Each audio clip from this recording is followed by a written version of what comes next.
cheia de graça, o Senhor é convosco. Bendita sois vós entre as mulheres, bendito é o fruto do vosso ventre, Jesus. Santa Maria, Mãe de Deus, rogai por nós, pecadores, agora e na hora de nossa morte. Amém. Rogai por nós, ó Santa Mãe de Deus.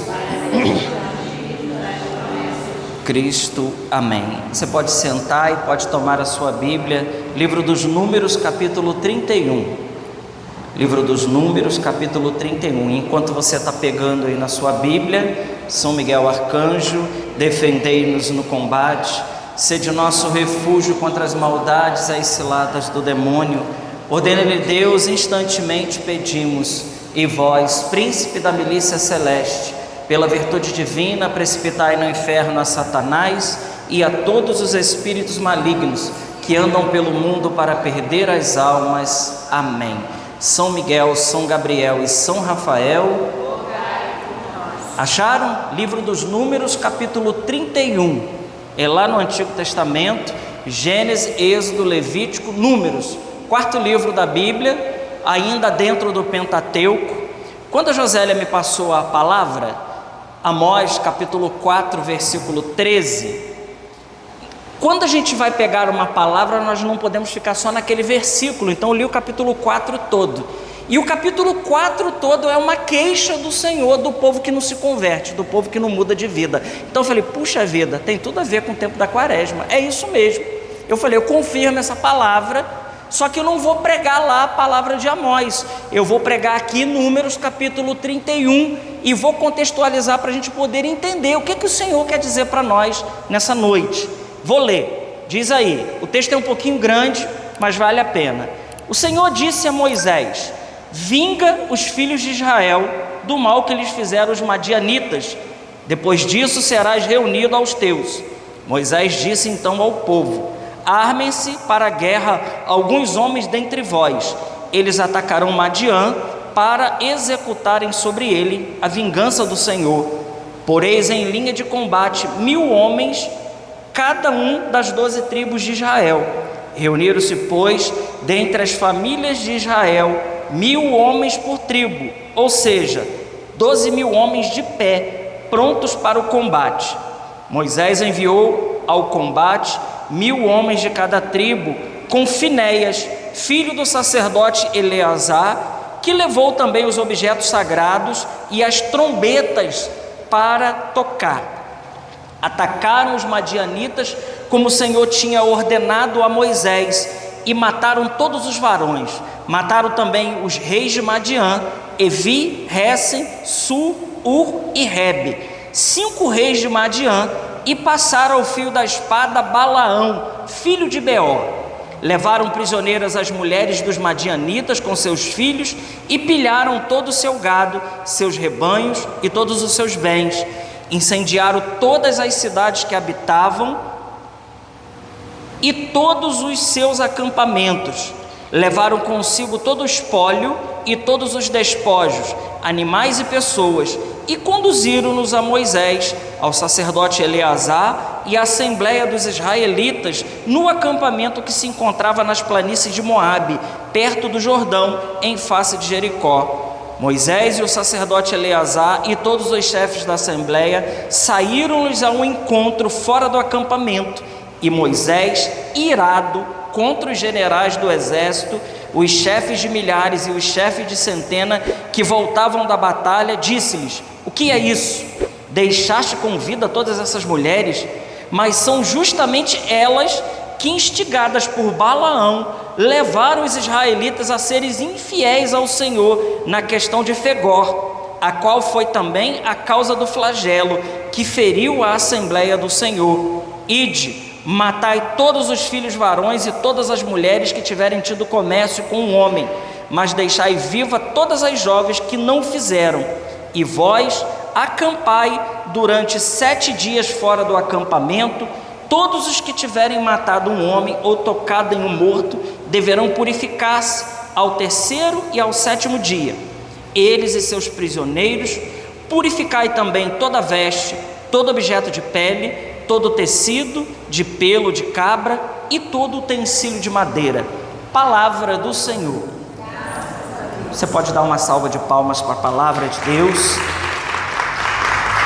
Veja, irmãos, pode parecer um texto difícil, mas como nós católicos temos preguiça de ler a Bíblia, eu vou explicar para vocês o que esse texto aqui quer dizer para nós.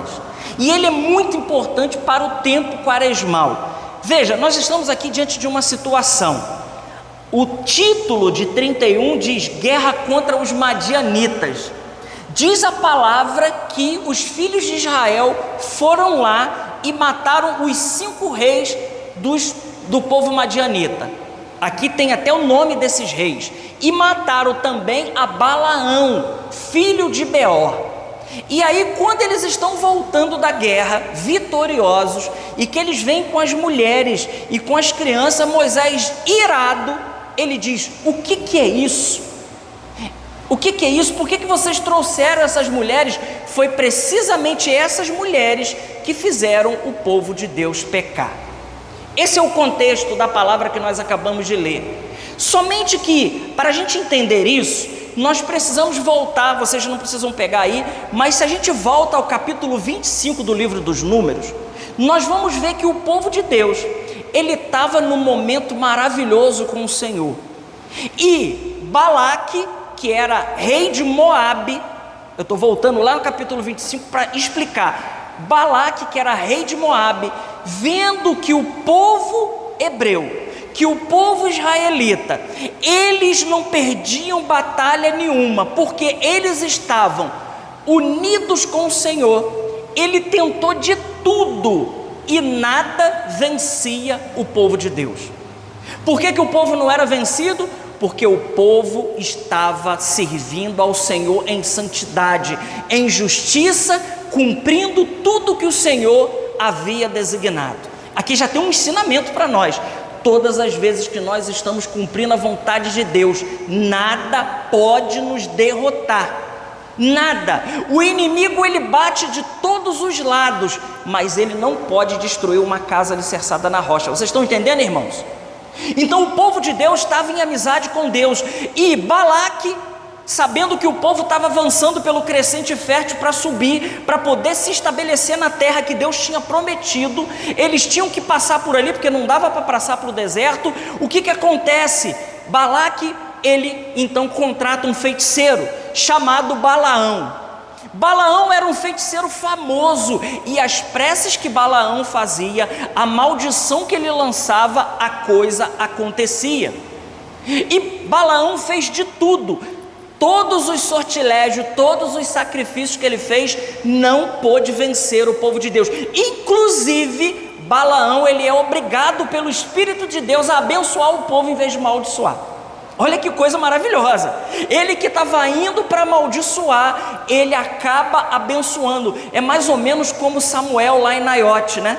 Samuel estava em Ramá, em Naiote. Saul mandou soldado. Quando chegaram perto de Naiote, todo mundo ficou possuído pelo Espírito Santo e começava a profetizar. Saul foi também, quando chegou perto da santidade, começou a profetizar também, e nada vencia. Assim foi. Então, depois de muito tentar e de muito tentar, Balaão, o feiticeiro, o bruxo, ele teve uma ideia. Ele falou assim: olha, esse povo não é vencido por nada, mas nós precisamos arrumar uma brecha para poder entrar e destruir o povo de Deus. Então ele trouxe as mulheres de má vida, as mulheres prostitutas e as mais belas mulheres de Moabe, e ele introduziu as mulheres no meio do acampamento de Israel. O que aconteceu? E aqui, irmãos, se você pegar os grandes pecados da Sagrada Escritura e as grandes ruínas, você vai ver que começa pela luxúria. Grande parte. Foi assim com Davi, foi assim com Sansão, foi assim com muitos dos homens e mulheres de Deus. Eles foram cativados pela luxúria. Sansão, ele morreu por causa de Dalila e da outra mulher que ele tinha arrumado. Davi, porque viu Betsabeia lá no palácio, tomando banho nua, ele se encanta e ele comete um crime de matar o marido dela, coloca ele no frente da batalha. Então, Balaão teve essa ideia, mandou as mulheres e os homens de Israel que estavam andando em presença de Deus, eles ficaram tão encantados com as mulheres se oferecendo como esposa para poder desposar eles ficaram encantados e começaram a praticar a idolatria, desagradando a Deus. Por isso aqui, eles vão lá, aqui quando eu li o capítulo 31 já é a vingança, eles já estão indo lá em nome de Deus para conseguir o quê? A vitória, mas eles tinham pisado na bola feio, porque eles foram encantados pela luxúria, assim como nos dias que nós vivemos agora, né? O povo encantado pela luxúria do carnaval, o povo vai e peca com força, porque Deus é misericórdia, né? Só que Deus leva muito a sério tudo isso. Se o povo não leva, se o povo acha que é uma balela, se o povo acha que isso não tem nada a ver, continue pensando assim, porque a desgraça não tarda a chegar na casa daquele que se coloca contra o Senhor, daquele que proclama a idolatria, daquele que se prostitui com as mulheres desse mundo, daquele que não cumpre as ordens do Senhor. Foi assim que o povo de Deus fez, e foi assim que o povo de Deus amargou. Então Balaão arrumou um jeito, mandou as mulheres, eles se encantaram, e tem um tal de Zambri. Esse cara é demais, né? Ele não só se encantou com as mulheres, mas ele leva para a própria tenda dele, a tenda onde Deus falava com o povo. Eles cometem todo tipo de idolatria, eles vão adorar a Baal Fegor. Por isso o texto está dizendo aqui, aquele comércio com Fegor era um ídolo, Baal Fegor era um ídolo. Aqueles que estavam adorando e servindo a Deus, porque ficaram encantados por causa da luxúria, por causa das mulheres, eles caíram na idolatria e eles praticaram aquilo que é mal aos olhos do Senhor. Esse aqui é o contexto. Então Deus ele vai para poder. Então esse Zambri ele confronta, e diz lá a palavra no capítulo 25 do livro de Números, que Finéias, que era filho do sacerdote Eleazar, ele tomado de cólera, porque esse Zambri insultou inclusive Moisés. Você já viu quando um homem de Deus ele é insultado por um pagão, por aquele que quer cometer pecado? A gente vê isso todo dia acontecendo. A pessoa que quer pecar, ele peca e justifica o seu pecado e ainda fala mal daqueles que são de Deus. Esse Zambri, ele foi exatamente isso que ele fez. Ele falou com Moisés: olha, se você quer seguir esse Deus aí e essas leis, para mim já deu, tá? É demais. Eu vou fazer isso mesmo, e eu estou encantado com essa mulher, e acabou, tal de Zogzi. Eu estou encantado e acabou. Finéias, tomado de cólera e de zelo pelo Senhor, entra na tenda onde estava o tal do Zambri com a mulher madianita, e ele mata os dois em pleno ato de luxúria. O povo de Deus, tomado de cólera santa, mata todos aqueles que viveram essas atrocidades, todos aqueles que se contaminaram, todos aqueles que deixaram o Senhor. Meus irmãos, nós precisamos fechar as brechas da nossa vida se nós queremos vitória. A palavra que a Josélia me disse é vitória, mas não existe vitória com brecha aberta na nossa vida para o mal entrar e para a gente não fazer aquilo que Deus pediu, Deus ele leva muito a sério. E veja, olha que interessante, quando aconteceu isso, em seguida, depois que Finéias aplacou a cólera de Deus, porque saiba, Deus ele se ira também. As pessoas ficam só falando da misericórdia de Deus, mas Deus ele se ira diante de um pecado tão grande como esse. Diz a palavra que Deus enviou uma epidemia no meio daquele acampamento, e a palavra diz que morreu 24 mil israelitas, porque esses 24 mil, eles tinham se contaminado e eles tinham feito aquilo que Deus disse para não fazer. 24 mil.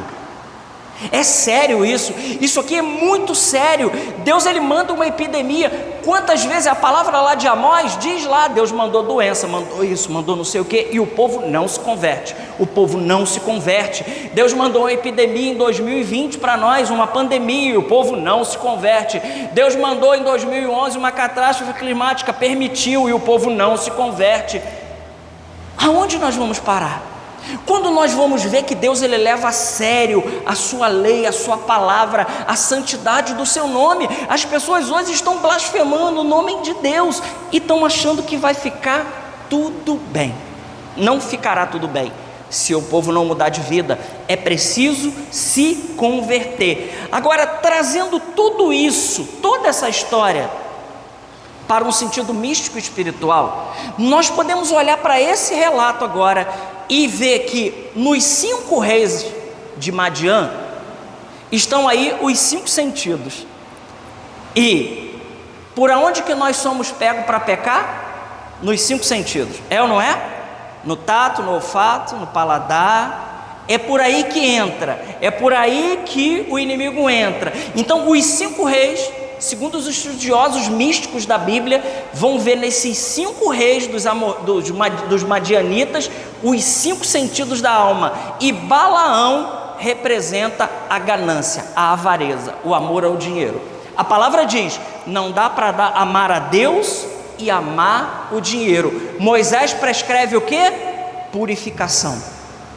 E a purificação, trazendo para uma mística de hoje, para nós, significa confissão. Confissão. Então o tempo da quaresma, ele é um tempo que nós estamos agora para fechar todas as brechas e purificar a nossa alma através do jejum, da esmola e da oração. Nós abrimos a quaresma assim, com jejum, esmola e oração no dia de ontem, na quarta-feira de cinzas, e nós vemos lá o profeta Joel dizendo: rasgai não as vestes, rasgai o coração. O profeta Joel disse isso. Não rasgue as vestes somente. Não, Deus não quer uma religião de aparência. E quando Moisés fala e o povo avança e diz: toquem as trombetas sagradas, essa trombeta sagrada, trazendo num sentido místico, significa a doutrina católica e a palavra da Escritura. Então, se nós estamos armados de confissão, de palavra de Deus e com a doutrina católica em amizade com Deus, meu irmão, minha irmã, nada pode derrubar a sua casa. A palavra em São Mateus diz: a casa que é alicerçada na rocha, vem os ventos, vem a tempestade, venha o que vier, a casa continua de pé, porque ela foi alicerçada na rocha. Essa palavra de Números, ela é uma palavra poderosa para cada um de nós. E tem mais. Não sei se vocês perceberam que o castigo dos madianitas foi mais severo do que o castigo do povo de Deus que tinha pecado. Isso significa, misticamente falando, uma outra coisa: tem muito mais culpa aquele que leva os outros para o pecado do que aquele que peca por sua própria conta. Jesus diz em Lucas capítulo 17 versículo 1 o seguinte: aquele que faz escândalo e leva um pequenino para pecar, era melhor que amarrasse uma pedra de moinho e se jogasse de uma ponte abaixo. Jesus é tão misericordioso, né? Ele é tão doce nessas palavras, né? Olha que bondade do Senhor. Assim como ele chamou os discípulos de Emaús de burros e de estúpidos, ele está dizendo agora: se você leva alguém para o pecado, é melhor que você amarre uma pedrinha de moinho no pescoço e pule do vão central da ponte, assim, para ser bem delicado, né? Para ver como que Jesus, ele é doce, mas o Senhor, ele tem palavras duras. Por quê? Porque ele não nos ama? Não, irmãos, é o contrário, é exatamente porque ele nos ama demais. E por nos amar demais, nosso Senhor, nessa palavra, ele quer dar para nós uma palavra que foi a palavra que foi me dada: vitória. Quer vitória? Todo mundo quer ser vitorioso, mas nós queremos fazer consórcio com o mundo, nós queremos fazer comércio com o mundo, queremos ficar bem com todo mundo. E saiba, o demônio, que é astuto, como dizia Padre Pio, ele vai procurar uma brecha na sua vida para poder destruir. E aqui no caso do texto é a luxúria. Não fica muito diferente nos dias de hoje, né? Não fica diferente. Quantas pessoas você conhece que estavam firmes com o Senhor e desencaminharam por causa de uma outra pessoa? Você conhece alguém assim? Eu conheço algumas que estavam firmezinhas, mas aí apareceu um bendito, né? Para não dizer outra coisa, que a gente não pode amaldiçoar ninguém. Apareceu um bendito e desencaminhou aquela pessoa. E a porta foi o quê? A luxúria. As pessoas preferem a luxúria do que o Senhor. Tenho certeza disso. Muitas pessoas preferem. E Ele, sabendo da nossa fragilidade, por isso nos 3 inimigos da alma, o mundo, a carne e o demônio, o pior de todos. As pessoas falam assim, é o demônio. Não, não é o demônio não. E nem é o mundo. O pior de todos é a carne. Porque a carne somos nós mesmos. Aonde você vai, o pecado está com você, né?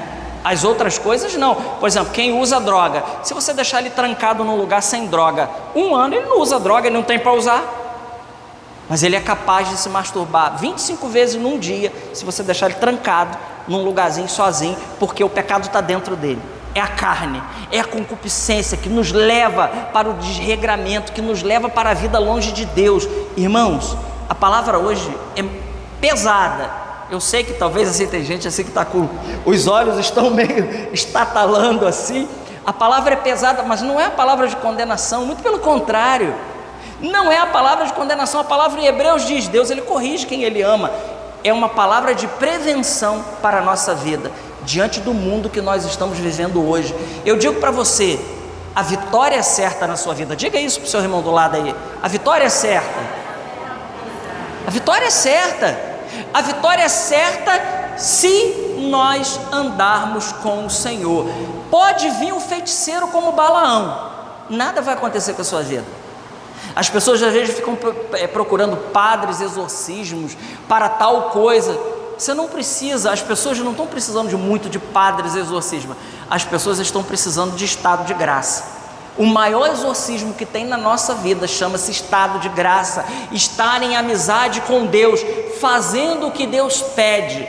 Nada destrói a sua casa, nem a sua vida, se você anda em amizade com Deus. Nada, você não precisa temer nada, nada. Os outros falam, mas vão fazer não sei o que, vão fazer um feitiço para mim. Ó, eu dou de ombros para feitiço. Vão fazer um feitiço? Vão fazer? Não importa, se você é amigo de Deus, nada destrói a sua casa, porque você está alicerçado na rocha. Agora, se a gente abre brecha, como o povo de Deus abriu brecha, e o mal, sabendo da nossa fragilidade, ele é olha Balaão, gente. Balaão pensou, manda as mulheres, que as mulheres não vão resistir. Manda a mulher para essa almarada lá, e mandou as mais belas. Saiba, os homens, eu sempre digo para os homens casados, não pensa que Deus vai mandar uma cangalha para você trair a sua mulher. Não, Ele vai mandar uma muito bela, mais bela que a sua, por fora, para que você fique encantado com isso e você saia do caminho de Deus. Ele é astuto e nós precisamos vigiar a nossa casa, a nossa brecha. Então veja, a trombeta sagrada, e aqui eu vou encaminhando para o final. Eu quero dizer assim, essa trombeta sagrada que eles foram, e com a trombeta sagrada tocando, significa que se nós estivermos munidos de oração, de palavra de Deus e da doutrina católica de Jesus Cristo, meu irmão, minha irmã, saiba, você será o terror dos infernos. Você será o terror dos infernos. E aqui eu encerro dizendo uma palavra de São João da Cruz. Podemos cantar aquela música, Somente em Ti construirei a minha casa? Eu termino com a palavra de São João da Cruz. O demônio, ele teme uma alma unida a Deus, como ele teme ao próprio Deus. Já parou para pensar disso? Tem pessoas que têm muito medo do mal, né? Não, é o contrário. Se você é amigo de Deus, Ele terá medo de você. Saiba, você será conhecido de Deus, mas também será conhecido do inferno, porque Ele temerá, a presença sua causará um desconforto. Eu vi muito isso acontecer. Padre Rufo chegava na Canção Nova e o homem só começava a falar e o mal começava a se manifestar por causa da presença dele. Dom Bosco entrava no lugar e o mal ia indo embora, só pela presença da santidade de Dom Bosco. A mesma coisa acontecia com São João Maria Vianney, São Francisco Xavier, São Bento Venerável e tantos outros santos que eram amigos de Deus e que se tornaram um perigo para esse mundo. Agora, encerro dizendo, para viver tudo isso, existe um preço para pagar, que é o evangelho que nós lemos hoje. Aquele que quer me seguir, renuncie a si mesmo, toma a sua cruz e venha após mim. Se nós tivermos a coragem de morrer para esse mundo, literalmente, morrer para esse mundo, para deixar que a vida de Deus viva em nós, meu irmão, minha irmã, você não sabe o que o Senhor vai fazer com você. Você vai ser uma tocha do Espírito Santo. Aonde você chegar, tudo irá se transformar, porque Deus entrará com providência, Deus entrará ratificando tudo aquilo que você falar e tudo aquilo que você fizer, porque você é amigo de Deus. Vamos ficar de pé e vamos cantar isso. Essa é uma verdade. Faça dessa oração faça dessa música a tua oração. Reze com ela nesse momento. Somente construir